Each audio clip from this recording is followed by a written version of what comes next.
Hello दोस्तों, नमस्कार। आपको ये जानना बहुत ज़रूरी है कि बिहार अति पिछड़ा राज्य किस कारण से अति पिछड़ा राज्य कहलाता है और इससे अति पिछड़ा राज्य करने में सबसे बड़ा जिम्मेवार दोषी कौन है।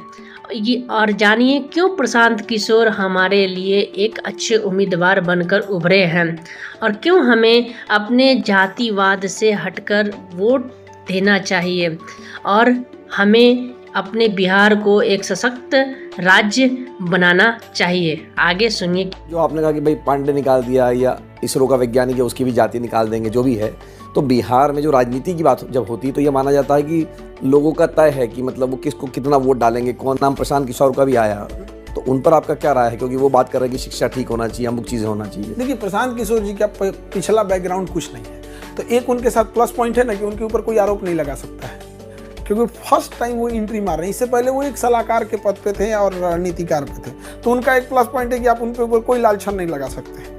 इसका वो भरपूर फायदा उठा रहे हैं कि हम ये कर देंगे, यहाँ चेंजिंग लाएंगे, वहाँ चेंजिंग लाएंगे, और कर भी सकते हैं, क्योंकि रीजन क्या है कि उनको विरासत में कुछ नहीं मिला था। जो इंसान कर रहा है उनके नो डाउट यहाँ पे, तो उनमें कमियाँ क्या निकाली गई कि वो पांडे हैं।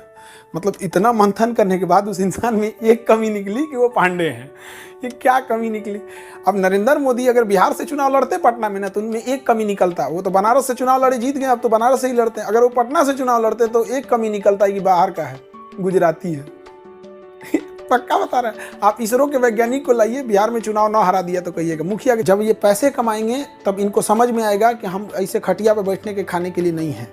जब ये पैसा कमाने लगेंगे तब इन्हें लगेगा कि मंत्री होकर हमारा 500 रुपया भीख देगा, 1000 रुपया अपने जेब से दे देगा।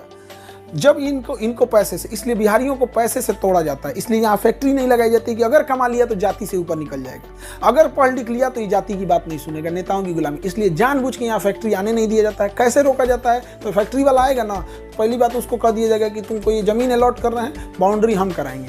कोई भी फैक्ट्री वाला आता है, फिक्स होता है कि बाउंड्री कौन कराएगा। 10 रुपये ईंटा बाहर मिल रहा है तो उस इंसान से आपको कराना है, क्योंकि वहीं का वो गुंडा है, 20 रुपये ईंटा लेगा, प्रति ईंटा 20 रुपया। आपकी मजबूरी है, फैक्ट्री वाला भाग गया।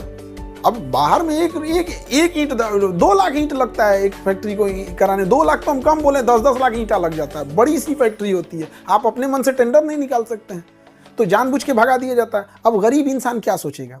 गरीब इंसान की क्या जरूरत होती है? पेट भरना होता है, और कोई उसे सता दिया तो उसके पीठ पे कोई थपथपाने वाला चाहिए। तो पहले उसको जानबूझ के गरीब करेंगे ताकि वो कुछ खा पी ना सके, फिर उसको 500 रुपया ज़्यादा लगने लगे। फिर जब गरीब होगा तो तरह तरह की समस्याएं आएंगी, उलझने होंगी, डिस्प्यूट होगा, और जब मार होगा तो अपनी जाति का बाहुबली आएंगे। हमार जाति के बोले हैं, हमार जाति, पहले हमसे लड़ना पड़ेगा, पहली गोली हम खाएंगे। सजुरा भारत में गोली की कमी है, खा ले।